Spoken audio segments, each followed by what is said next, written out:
Now to the story of a sea monster with 130 razor-sharp teeth.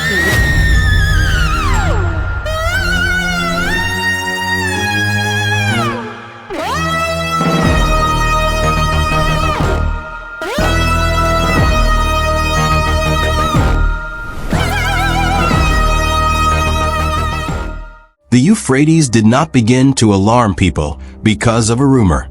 It began with measurement.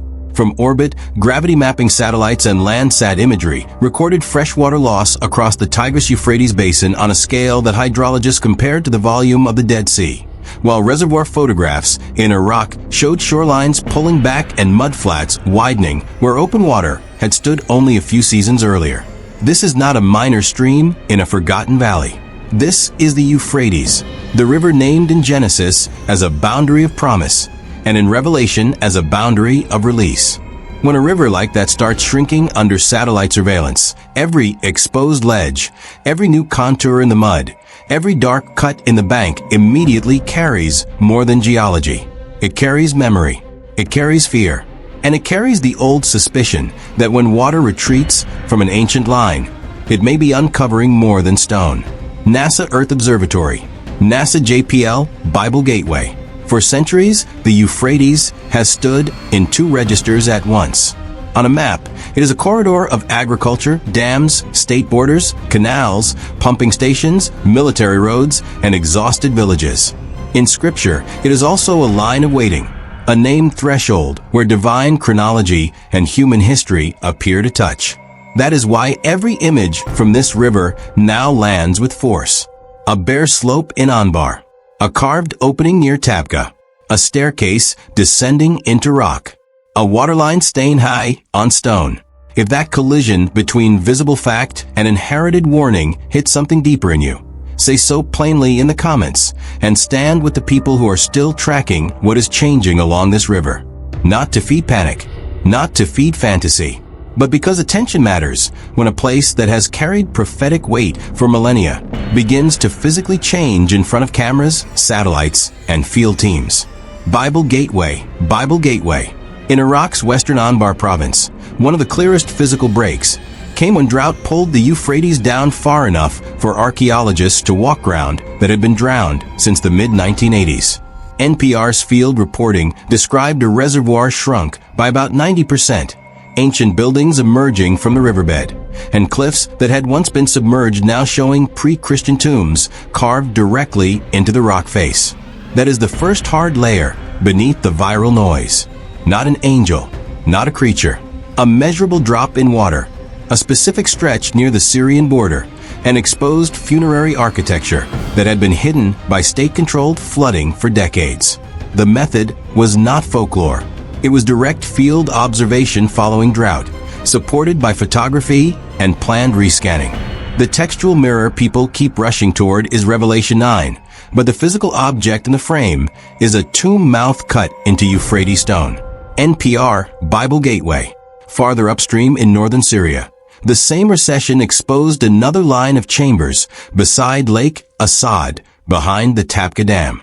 There, after the lake retreated by hundreds of meters in places, ancient burial sites resurfaced between Jabbar Castle and the Shams al-Din area west of Al-Jarniya. Archaeological officials described gates leading to staircases, and staircases ending in smaller rock-cut pockets used as tombs. Some complexes held 3 graves. Others held 13. Some were identified as royal burials. Others belonged to common families. In the village of Al-Gara, inscriptions dating to the Syriac age were reported inside one burial. Again, the physical context is precise. West of Tabqa, along the banks of the Euphrates basin exposed by receding water. The method is documented site inspection and local antiquities recording. The text hovering over it is still the same dark chapter from Revelation, even though the stone itself speaks first of burial, not release. North Press Agency Syria, Bible Gateway. Then the river crossed from archaeology into infrastructure failure. In June 2021, humanitarian reporting recorded Euphrates inflow to Syria dropping from 500 cubic meters per second in January to 214 in June. Hydropower at the Tishreen and Tapka dams fell hard enough to cause blackouts across northeastern Syria, with some places receiving only 1 to 2 hours of electricity a day, while 54 of 73 water stations along the western bank of the Euphrates were described as significantly or severely affected by critically low levels. That is how the first phase ends in the real world, not with a glowing omen, but with pumps slowing, turbines idling, refrigerators warming, and whole neighborhoods watching screens go dark because the river can no longer support the machines built to discipline it.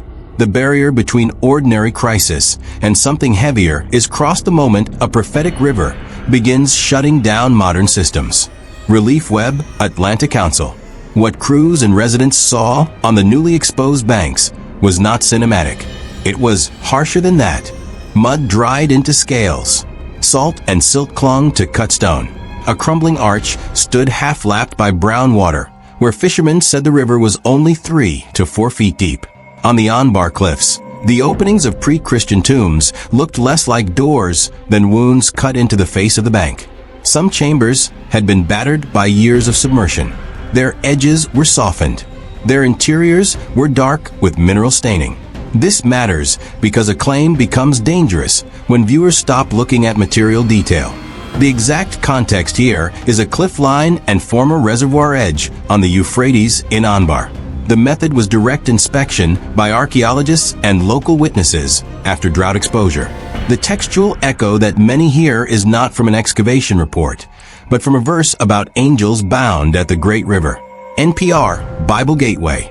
At Tapka, the stonework grows even more severe.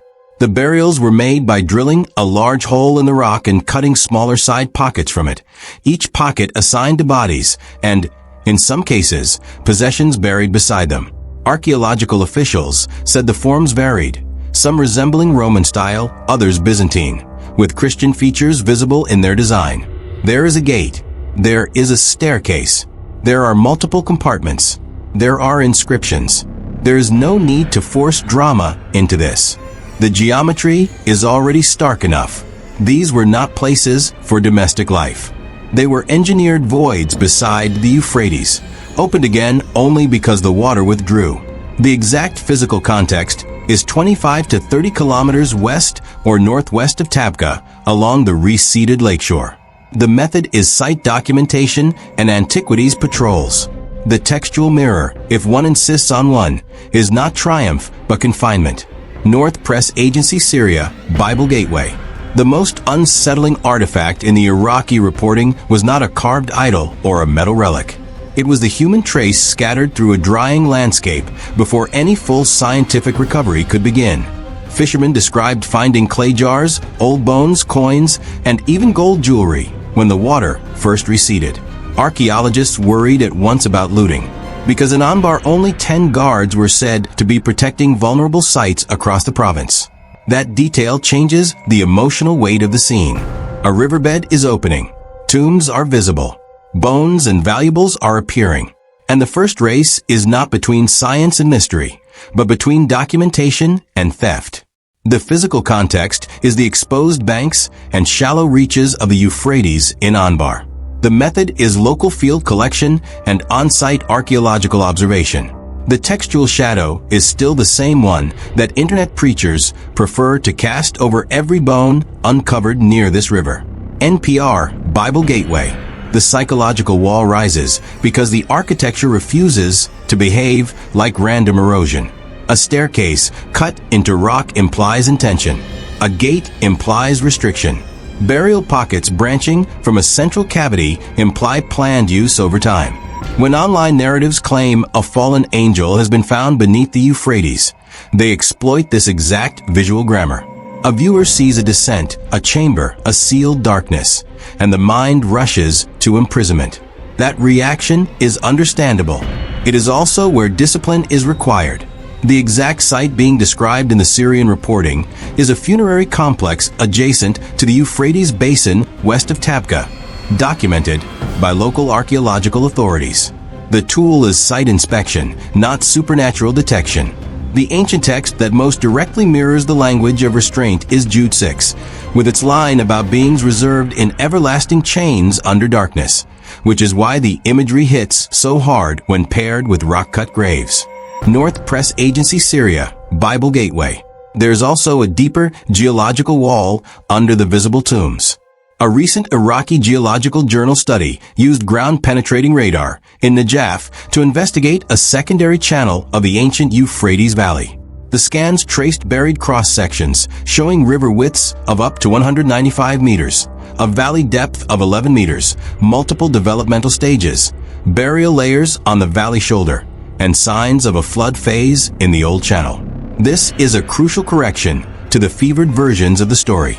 The Euphrates is not only exposing artifacts on its present banks, it is preserving older courses beneath the surface itself, buried under later deposits and human activity.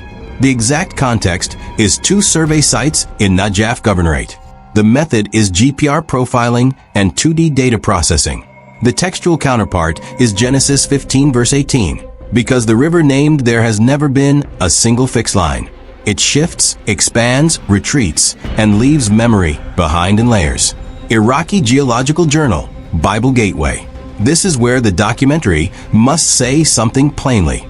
No verified excavation on the Euphrates has produced a winged body, a giant skeleton, a non-human prisoner, or a chained supernatural being. What the field reports do show is almost more disturbing in a colder way. A river system under stress, so severe that it is peeling back its own edges, exposing tombs, ditches, walls, bones, inscriptions, and paleo channels, while the modern populations that depend on it lose power, water access, harvests, and security. That is not a smaller story.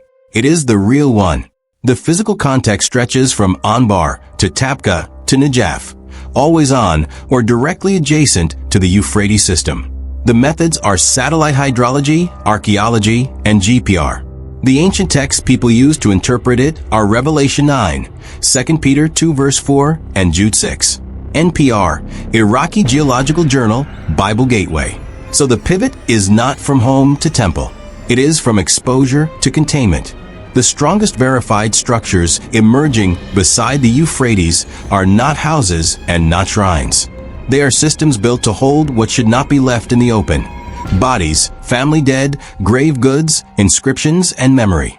At Tabqa, the gates, stairways, and branching burial pockets make that function explicit. In Anbar, the cliff-cut tombs do the same. The internet may want a prison for an angel. The stone offers a prison for the dead. And that difference matters, because if you erase it, you replace evidence with projection. The exact context remains the reseeded western reaches of the Euphrates Basin in Syria and the exposed cliff faces in western Iraq. The methods remain local antiquities, inspections, and field archaeology. The ancient text nearest to the language of imprisonment is still Jude 6, which is why these chambers draw that comparison so quickly. North Press Agency, Syria, NPR, Bible Gateway. And yet when a sealed funerary space reappears after years underwater, the reaction is visceral long before it becomes theological. Light enters a cavity that was meant to remain closed. Water stains mark the upper stone. Dampness lingers in recesses cut for the dead. Steps fall away into colder shadow. The chamber does not need to emit anything impossible to disturb the people standing at its edge. It only needs to prove that an engineered darkness was waiting there the whole time. The exact location in the Syrian reporting is a series of burials west of Tabqa, exposed after the lake line receded by hundreds of meters. The method was surface, re-identification, and direct inspection. The text that mirrors the emotional charge of opening such space is 2 Peter 2 verse 4, with its language of chains of darkness reserved unto judgment. That is the grammar people are hearing when cameras point into these holes. North Press Agency, Syria, Bible Gateway. This is also the point where restraint is tested by honesty. There is no excavated handprint in fused stone from a Euphrates. No verified footprint of impossible size. No peer-reviewed report of bedrock warped by supernatural heat. The verified signatures are different. A buried ancient valley 11 meters deep in GPR sections. a river once 195 meters wide in one phase, tomb complexes reopened by falling water, and hydrological data showing vast freshwater loss from the basin above them. That does not weaken the story. It strips away the fake spectacle and leaves the harder question intact. What if the power on display is not a monster in the ground, but a basin-scale collapse that human states cannot control? The exact contexts are Najaf's subsurface paleo channel and the exposed burial zones of Syria and Iraq. The methods are GPR and satellite gravimetry. The relevant texts remain the Euphrates passages in Genesis and Revelation. Iraqi Geological Journal, NASA JPL, Bible Gateway. People keep returning to the word bound because the Bible uses it with unusual precision at this river. Revelation 9 says 4 angels are bound at the great river Euphrates. Jude speaks of chains under darkness. 2 Peter speaks of judgment reserved. Those texts do not prove that any chamber on the bank contains a literal fallen being. But they do explain why every newly exposed cavity near the Euphrates now carries a charge beyond archaeology. The exact physical structures drawing that response are the cliff tombs in Anbar and the stepped burial complexes west of Tabqa. The methods that disclose them were drought exposure, field photography, and site patrols. The textual mirror is direct and unavoidable. When a viewer sees a Euphrates chamber and hears the word bound, Scripture is doing the interpretive work before the facts have a chance to speak. Bible Gateway, NPR. Satellite images of shrinking reservoirs, archaeologists kneeling beside a wall they had never seen before, and GPR slices through buried river shoulders all point to the same mechanical truth. The Euphrates stores its history in layers, then gives those layers back under stress. In Anbar, one archaeologist identified what he believed was a Roman-era irrigation ditch only because receding water uncovered what had once been buried under soil. In Iraq's reservoir images, shorelines recorded by satellites turned hidden contours into public evidence. In Najaf, radar pulled the shape of older channels and burial phases out of the ground without breaking it open. Exact context, exact method, exact result. The ancient text that best frames the scale of this river's historical weight is Genesis 15 verse 18, because the Euphrates has always been more than water. It is a line along which humans build, bury, divide, farm, fight, and remember. NPR, NASA Earth Observatory, Iraqi Geological Journal, Bible Gateway. Then the idea of containment shifts again from the dead to the living. Along the modern Euphrates, restraint is not only a burial gate cut into stone. It is also a dam wall, a turbine hall, a spillway gate, a protocol sign between states, a pumping station on a bank, a reservoir surface held artificially high, a village waiting on current that no longer arrives. In that sense, the river is now locked in 2 systems at once. Ancient chambers that kept the dead in place, and modern infrastructure meant to keep water in place. When either system fails, hidden things come out. Bones, walls, tomb mouths, or blackouts, dry pipes, crop losses, and migration. The exact context here is the Tabqa Tishrin Euphrates corridor in Syria and the drought-exposed banks in Iraq. The methods are hydrological reporting and archaeological fieldwork. The text hanging over the whole scene is still Revelation's dried river. Relief Web, Atlantic Council, Bible Gateway. By the time the narrative reaches its breaking point, the lowest accessible chamber most people can actually verify is not an ancient abyss. It is the modern restraint system itself. The Tabqa Dam and the other Euphrates dams in Syria sit as concrete locks over a river that whole populations still depend on for drinking water, agriculture, and electricity. Their turbines, gates, and intake works are the closest thing this story has to industrial-scale confinement, because they regulate a river that scripture names and history cannot do without. The exact context is northeastern Syria's Euphrates Dam network. The methods are engineering reports, humanitarian observation, and public reporting on flows and power production. The text that makes viewers treat a hydraulic system like an omen is Revelation 16 verse 12, where the drying of the Euphrates signals passage and approach. Relief Web, Atlantic Council, Bible Gateway.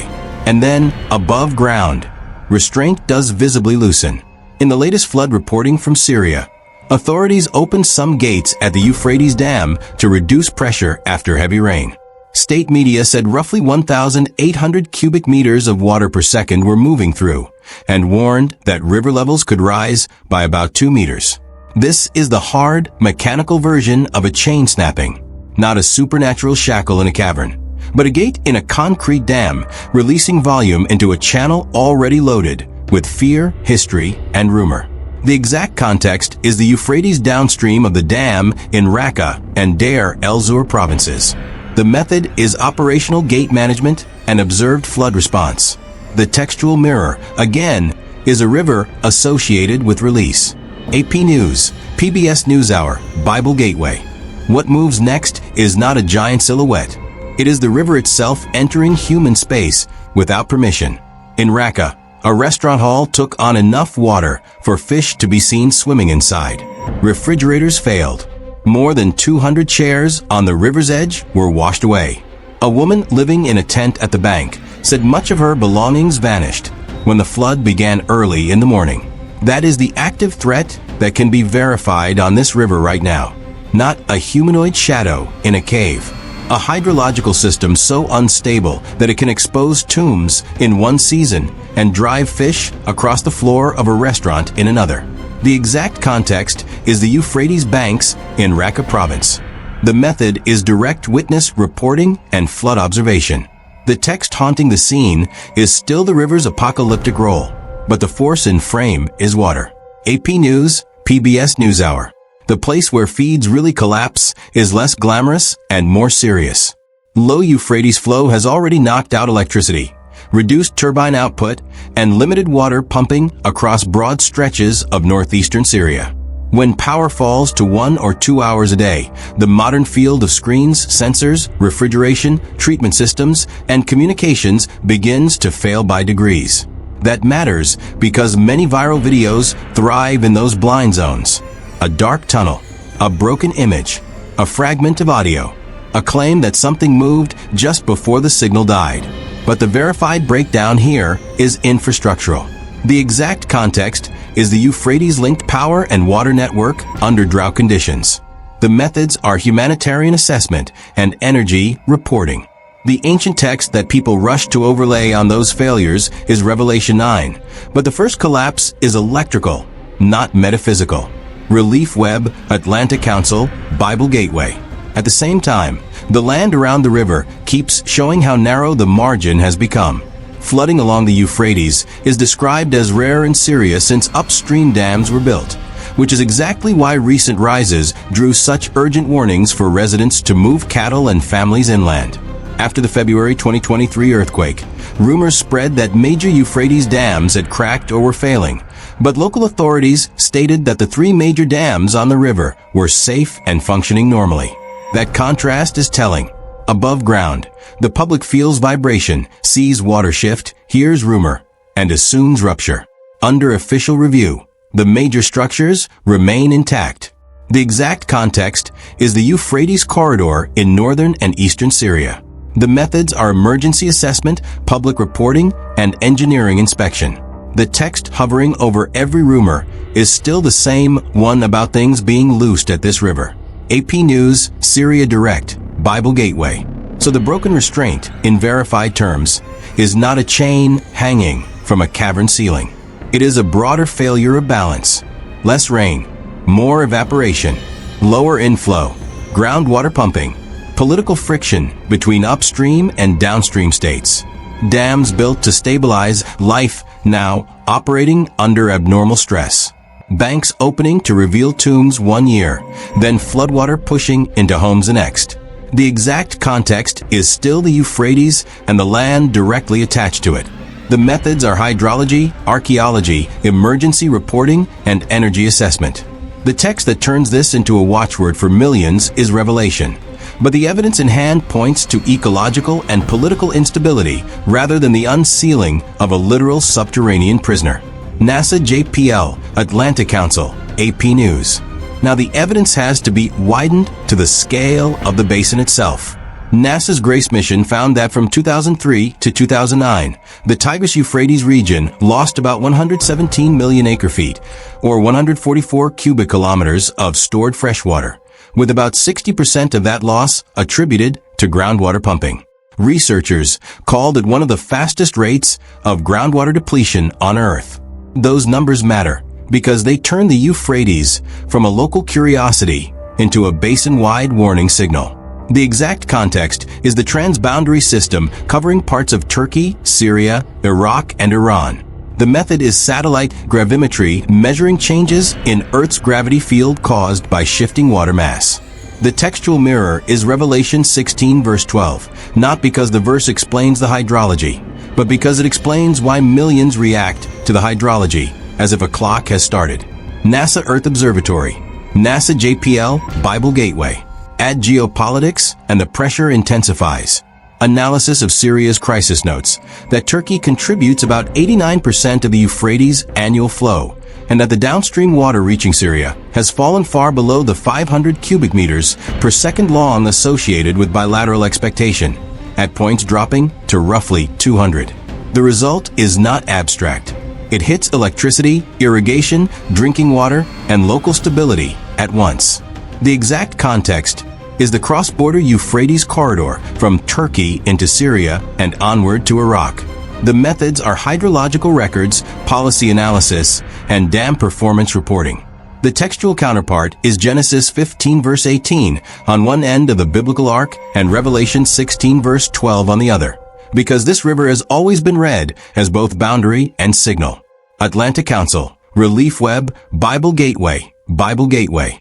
Then the human fallout comes into view. Relief reporting described blackouts, damaged water stations, and rising acute diarrhea cases. Strategic and historical analysis tied the Euphrates crisis to drought-driven migration, harvest collapse, salinity, pollution, and the long damage of war. Smithsonian traced how a river that once fed Babylon's canals now arrives in Iraq with drastically reduced flow because of upstream dams, climate stress, and overuse. The exact context remains the modern Euphrates basin. The methods are public health monitoring, field reporting, and long-range environmental analysis. The biblical passages do not prove any one interpretation of current events, but they do ensure that many viewers will not receive these developments as mere resource statistics. They will hear them as convergence. Relief Web, Smithsonian Magazine, size. That is where the title question lands with its full weight. Is this the sign of Jesus' return? The disciplined answer is that no verified discovery in the Euphrates riverbed has produced a fallen angel. The stronger answer is that something else, equally sobering, is now visible. A river named in prophecy is drying in measurable ways. Tombs and burial chambers are reappearing on its edges. Ancient courses are being mapped beneath its present skin. Modern dams are oscillating between shortage and sudden release. Populations along its banks are living with blackouts, water insecurity, flood risk, and political dependence on decisions made upstream. The exact contexts are Iraq, Syria, and the river system between them. The methods are satellites, GPR, archaeology, and emergency reporting. The text that frames the question is revelation, but the evidence points first to exposure, not apparition. NASA JPL, NPR, North Press Agency Syria, Bible Gateway, which means the river is no longer casual historical material. It has become a running test of perception. Do we only react when the claim is spectacular enough to sound like myth, or do we notice the slower and heavier unveiling already underway in the data, the mud, the tomb cuts, the dry intake levels, and the darkened neighborhoods? From Genesis to Revelation, the Euphrates is presented as a boundary where human action and divine warning can no longer be cleanly separated in the imagination of the believer. In the ground, what is coming up is burial architecture and the record of old settlement. In public life, what is coming apart is confidence in permanence. The exact context remains the Euphrates and its adjacent sites. The methods remain measurable and public. The spiritual pressure comes from what happens when a named river begins to resemble the language once attached to it. Bible Gateway, Smithsonian Magazine. So the final question is not whether a camera has captured a changed celestial body under the Euphrates. The evidence does not support that. The final question is harder, and it stays with you longer. When the river that marked covenant, empire, exile, and apocalypse starts uncovering its dead, while the living lose water, power, and certainty, what exactly are we supposed to do with that knowledge? Dismiss it because no monster walked into frame. Exploit it because fear attracts clicks. Or receive it as a warning of another kind. One about watchfulness, stewardship, spiritual sobriety, and the danger of sleeping through a moment when hidden things are being brought into the light, one exposed chamber, one blacked out district, and one receding shoreline at a time.